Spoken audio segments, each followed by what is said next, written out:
खेल कूद है स्वास्थ्य का मूल, इनमें भाग लेकर बनाए जीवन अनुकूल। प्यारे बच्चों, आज हम बात करेंगे खो खो के बारे में।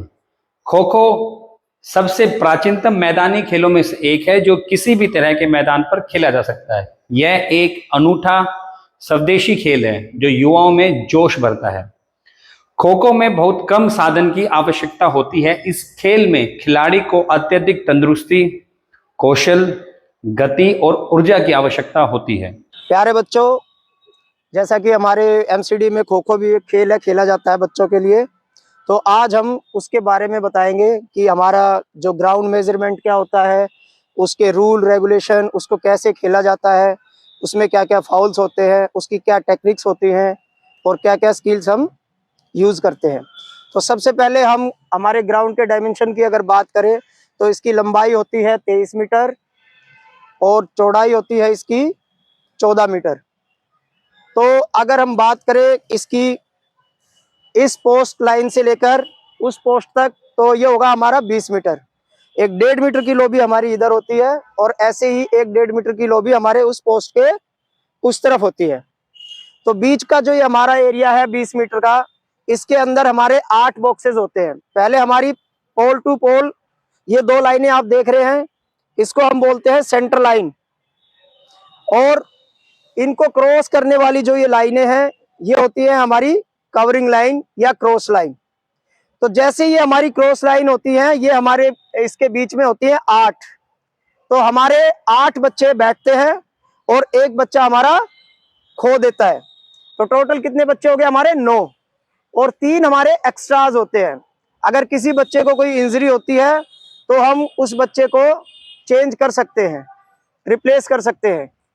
तो दोनों टीमों में हमारे प्लेयर्स हो गए 12-12। इसी तरह जो डिफेंडिंग टीम होती है, ये अटैक करने वाली टीम के 8-9 बच्चे अटैक करते हैं और 3 बच्चे डिफेंडिंग टीम के अपना डिफेंस करते हैं।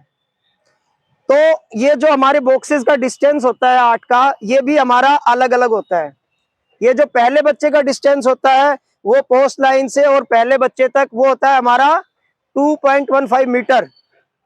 ऐसे ही उधर भी पोल से जो हमारा पहला डिस्टेंस होगा वो होगा हमारा 2.15 मीटर, दोनों तरफ सेम होगा।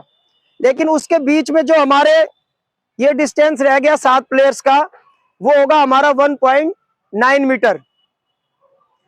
और ये जो हमारा बॉक्स बन रहा है, सीटिंग बॉक्स, जो ये सेंटर लाइन को और क्रॉस लाइन से बन रहा है हमारा एक, इसका हमारा साइज होता है 30 बाई 30 सेंटीमीटर।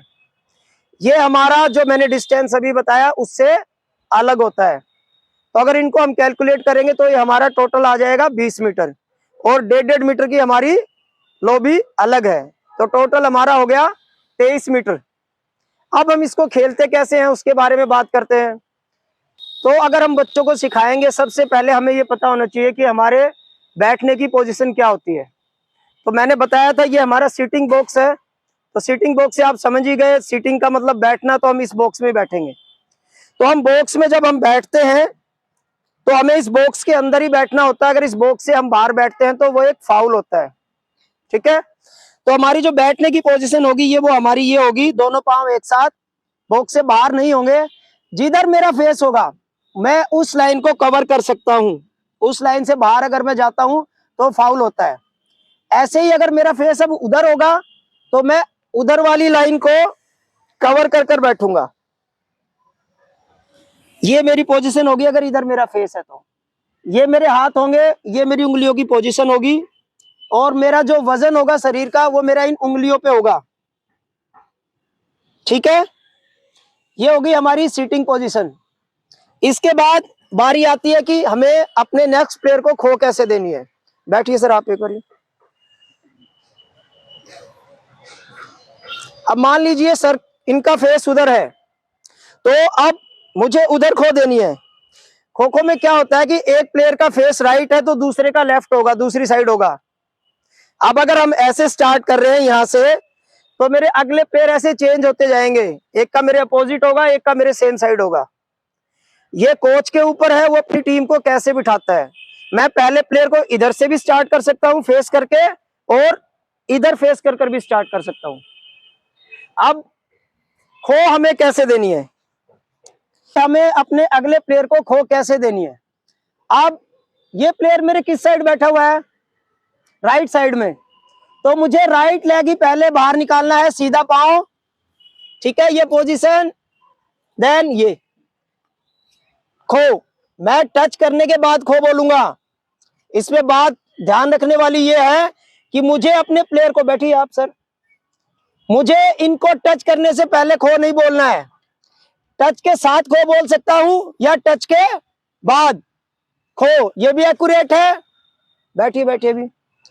और अगर मैं टच के कुछ सेकंड बाद खो बोलता हूं, खो, ये भी राइट है। लेकिन रॉन्ग क्या है, अगर मैं ये उठा और मैंने बोल दिया खो, अभी हाथ मेरा लेट आ रहा है, तो वो गलत है।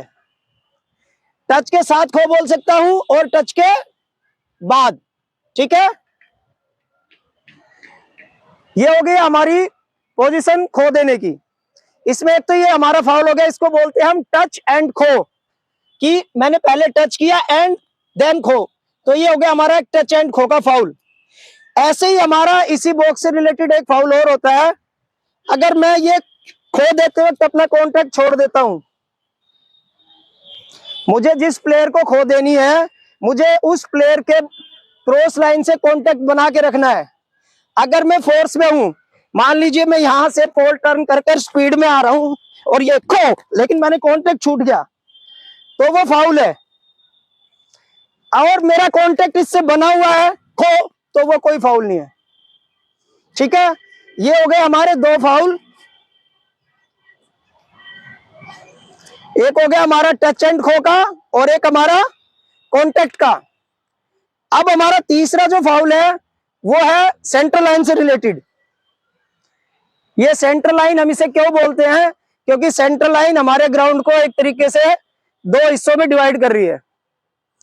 तो मैं अपनी साइड के प्लेयर को ही आउट कर सकता हूं, दूसरी साइड के प्लेयर को यहां तक आउट कर सकता हूं, लेकिन उसको आउट करने के लिए मैं अगर सेंट्रल लाइन को टच करता हूं या क्रॉस करता हूं, तो वो भी हमारा सेंट्रल लाइन का फाउल है, ठीक है।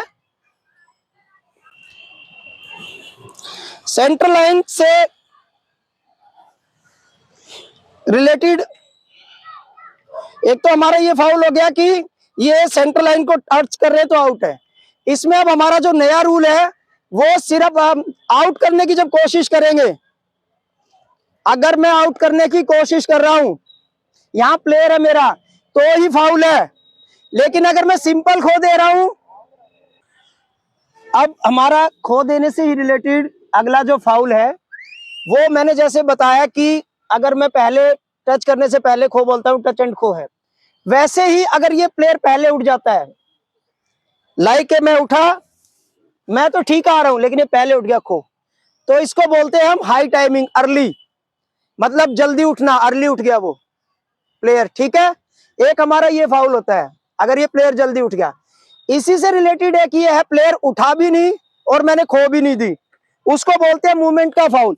मान लीजिए मैं ये गया और मैं ये निकल गया लेकिन वो हिल गए, तो वो भी हमारा मूवमेंट का फाउल हो गया, क्योंकि ना तो मैंने इनको टच किया ना खो दी, ठीक है। इसके बाद जैसे मैंने बताया सेंट्रल लाइन हमारे दो हिस्सों को डिवाइड करती है, वैसे ही जो ये कवरिंग लाइन का जो रोल है हमारी का, हमारा जो गेम होता है नॉर्मली दो चीज में खेला जाता है, एक अंदर चेन में बैक टू बैक, और एक प्लेयर हमारा बाहर खेलता है, जो बाहर का एरिया है उसे हम बोलते हैं रिंग गेम।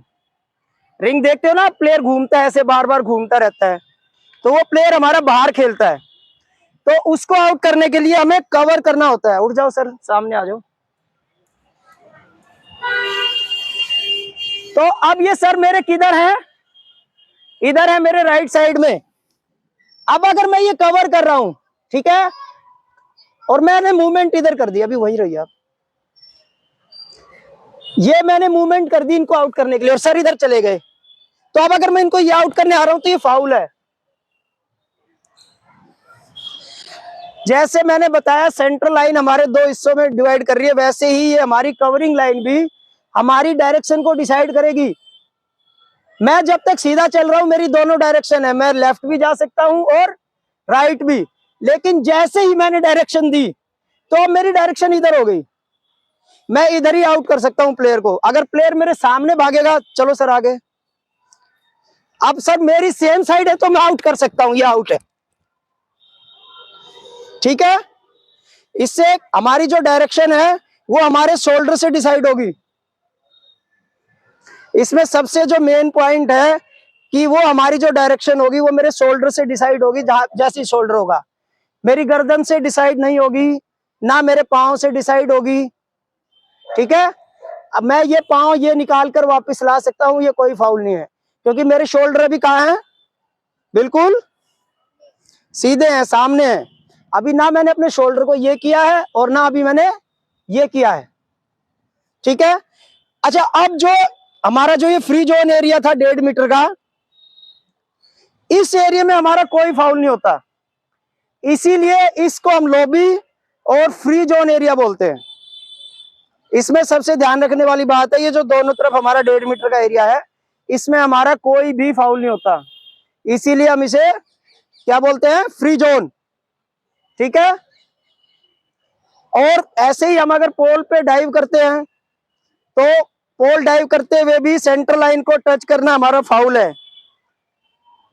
जब हम ये पोल डाइव भी करेंगे तो भी हमें इस सेंटर लाइन से अपने पांव को बचाना है, ये ठीक है, क्योंकि मैंने सेंटर लाइन को टच नहीं किया है।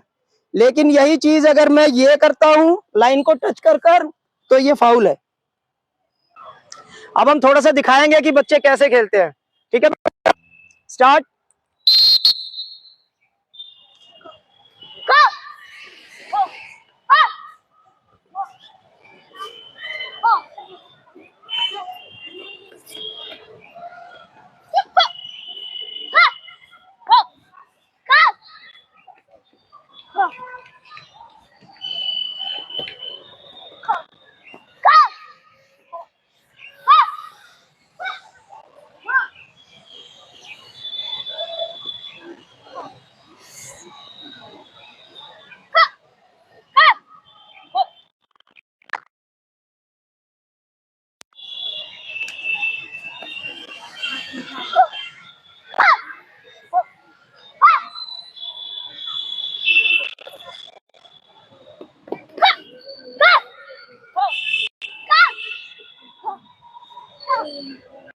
बच्चों, आज हमने खो खो के बारे में जाना और खो खो को खेलना सीखा। तो आप भी अपने स्कूल में खो खो खेलने की प्रैक्टिस कीजिए, ताकि आप अपने जोनल और इंटर जोनल गेम्स में अच्छे से पार्टिसिपेट कर सके। धन्यवाद।